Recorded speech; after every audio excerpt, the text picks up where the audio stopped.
అందరికీ నమస్కారం. Welcome to Ideas Bazaar. ఈరోజైతే ఒక మంచి టాపిక్తో మీ ముందుకైతే వచ్చేసానండి.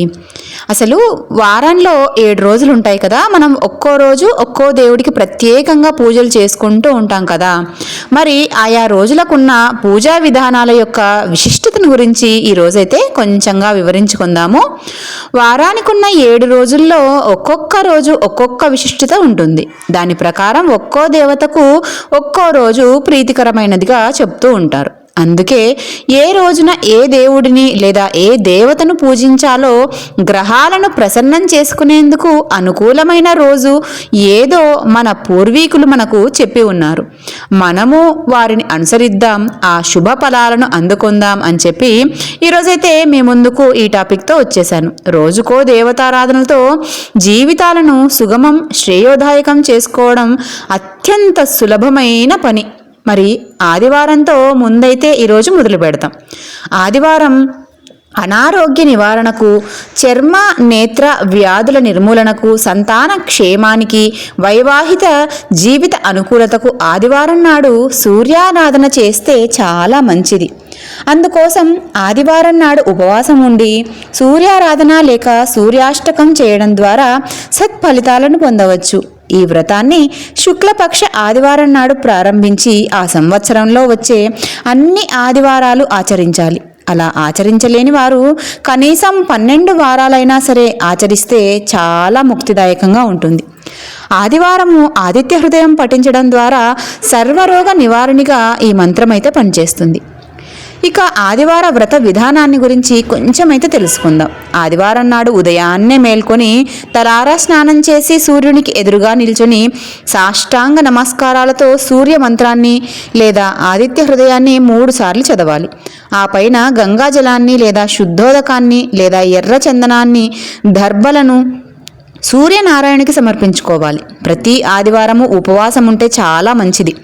ఒకవేళ ఉండలేని పక్షంలో ఉపవాసం చేసే రోజున మాత్రం తప్పనిసరిగా ఉపవాసం ఉండాలి. అంటే ఉద్యాపన చేసే రోజున మాత్రం ఉపవాసం ఉంటే సరిపోతుంది. పగలు పూజానంతరం ఎవరైనా సరే దంపతులకు భోజనం పెట్టి దక్షిణ తాంబూలాలు ఇస్తే ఈ ఆదివారం వ్రత విధానం అనేది సమాప్తం అవుతుంది. ఇక సోమవారం విషయానికి వచ్చేద్దాం. అడగ్గానే వరాలను అందించే భోళాశంకరుడిని, మనఃకారకుడు అయిన చంద్రుడిని ప్రసన్నం చేసుకునేందుకు చంద్రశేఖరాష్టకంతో సోమవార పూజ చాలా శ్రేష్టమైంది.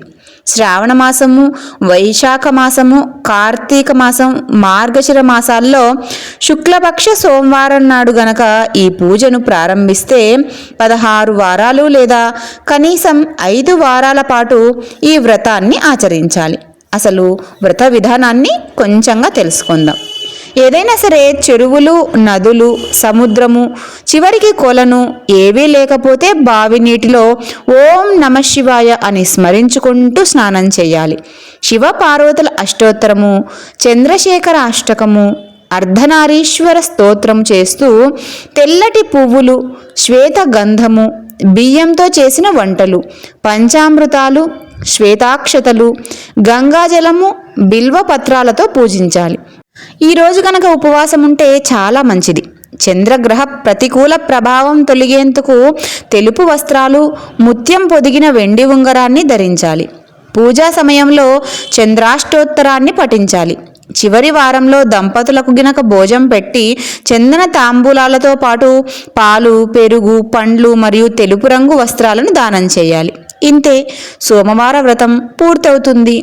ఇక మీ అవసరాలను బట్టి ఆదివారము, సోమవారము ఇలాగ ఏ వారానికి సంబంధించిన స్వామిని మీరు ఆరాధించవచ్చు. ఇప్పుడైతే మంగళవారానికి వెళ్ళిపోదాం. ఆంజనేయుడి అనుగ్రహం పొందడానికి, శ్రీ వల్లీ దేవసేన సమేత సుబ్రహ్మణ్యేశ్వర స్వామి ఆశీస్సులను అందుకోవడానికి లేదా కుజగ్రహ సంబంధమైన దోషాలను తొలగించుకోవడానికి ఆంజనేయ స్తోత్రం కానీ లేదా సుబ్రహ్మణ్య అష్టకం కానీ పఠించి మంగళవార వ్రతాన్ని ఆచరించవచ్చు. అసలు ఈ వ్రత విధానం ఎలా ఉంటుంది? ఏ మాసంలో అయినా సరే, అంటే ఏనీ మాసం, ఈ 12 మాసాల్లో ఏ మాసమైనా సరే శుక్లపక్షంలో వచ్చే మంగళవారం ఈ పూజను ప్రారంభించవచ్చు. కనీసం 21 వారాల పాటు చేయాలి. ఈ వ్రతాచరణ ద్వారా మనకు శత్రుజయం సిద్ధిస్తుంది.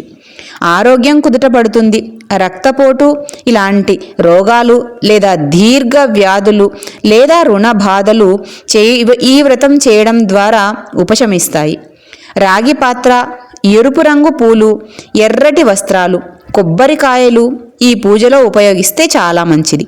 కుజగ్రహ దోష నిర్మూలన కోసం ఈ వ్రతాచరణ చేసేవారు కుజ అష్టోత్తరాన్ని లేదా కుజుడికి సంబంధించిన మూల మంత్రాన్ని పఠిస్తే చాలా మంచిది. ఇక బుధవారం రోజు ప్రత్యేకతను తెలుసుకొని ఆ వ్రత విధానాన్ని తెలుసుకుందాం. బుధవారానికి స్థితికారకుడు, శిక్ష రక్షకుడు అయిన శ్రీ మహావిష్ణువు అనుగ్రహం పొందగోరేవారు బుధగ్రహ వ్యతిరేక ఫలాల కారణంగా విద్యా, ఉద్యోగ, వ్యాపారాలలో వెనకబడుతూ ఉంటారు. ఇలా ఉన్నవారు మధురాష్టకాన్ని భక్తితో పఠిస్తూ ఈ వ్రతాచరణ చేస్తే చాలా మంచిది. బుధవారం వ్రతం ఎలా చేయాలి అనగా, ఏ మాసంలో అయినా శుక్లపక్షంలో వచ్చే మొదటి బుధవారం నాడు ప్రారంభించి వరుసగా 21 వారాల పాటు ఈ వ్రతాన్ని ఆచరించాలి. బుధవారం పూజ చేసేవారు వంటకాలలో ఉప్పును ఉపయోగించకుండా ఉంటే మంచిది.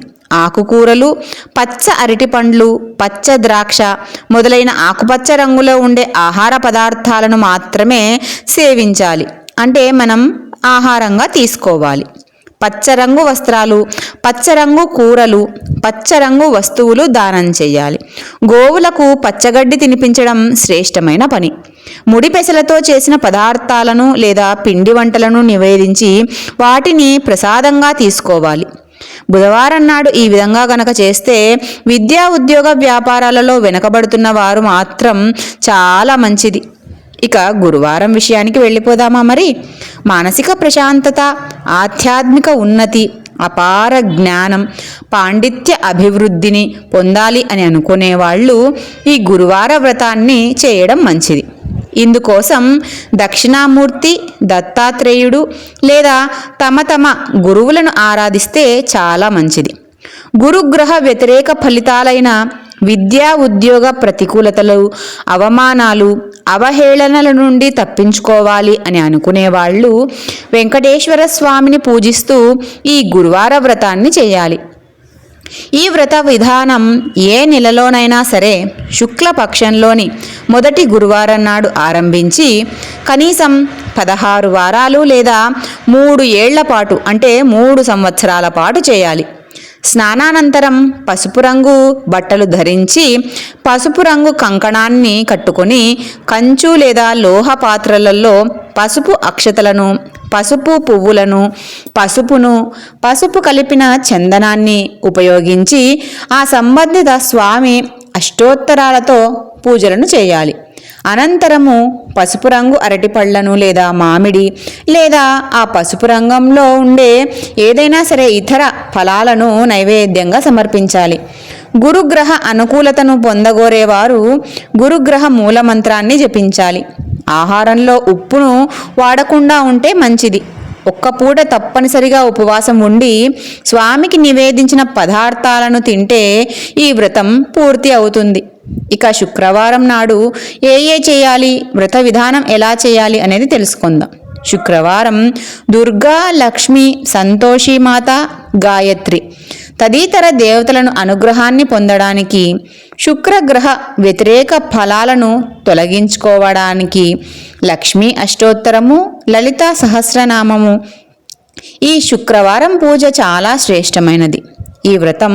ఈ పూజకు శ్రావణ మాసము లేదా ఏ మాసంలో అయినా సరే శుక్లపక్షంలో వచ్చే మొదటి శుక్రవారం రోజు ఆరంభించి 16 వారాల పాటు చేస్తే ప్రశాంతమైన, సుఖవంతమైన వైవాహిక జీవితాన్ని ప్రసాదించే ఆ చల్లని తల్లికి శ్రీ సూక్త పారాయణ చేస్తూ తెలుపు రంగు పూలు, తెల్లని చందనము, తెల్లని అక్షతలతో పూజ చేసి క్షీరాన్నము, చక్కెర నివేదన చేసి ఆ ప్రసాదాన్ని మనం స్వీకరించాలి.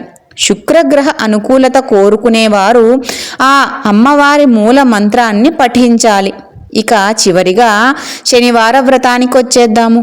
శనివారం నాడు శ్రీ వెంకటేశ్వర స్వామి అనుగ్రహం పొందగోరేవారు శని, రాహువు, కేతువు గ్రహ సంబంధమైన వ్యతిరేక ఫలితాలను తొలగి ఆయా గ్రహాలకు సంబంధించిన అనుకూల ఫలితాలను కోరుకునేవారు నవగ్రహ స్తోత్రంతో శనివారం నాడు వ్రతం ఆరంభించాలి.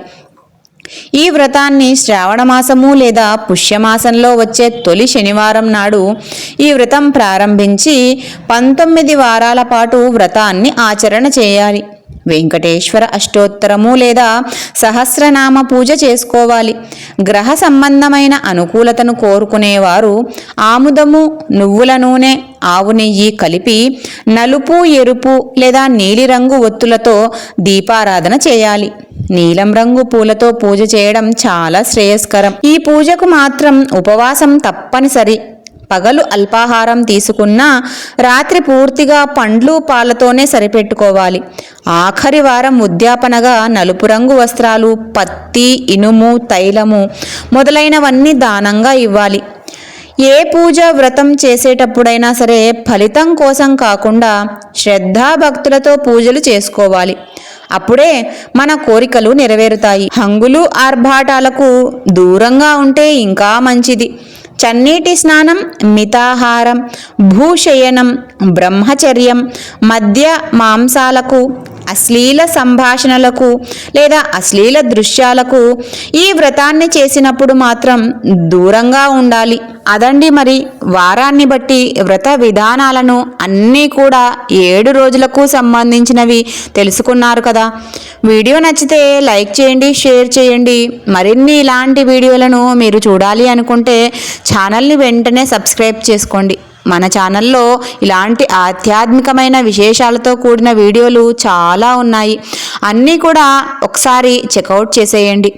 మనల్ని ఆధ్యాత్మిక మార్గం వైపు నడపడానికి మరిన్ని ఐడియాలతో ఎప్పుడూ కూడా మన ఐడియాస్ బజార్ అనే ఛానల్ ముందుంటుందని మీకు తెలియజేసుకుంటూ ఈ వీడియో ఇంతటితో ముగిస్తూ ఉన్నాను. మరొక మంచి ఉపయోగపడే వీడియోతో మళ్ళీ మీ ముందుంటాను. అంతవరకు సెలవు.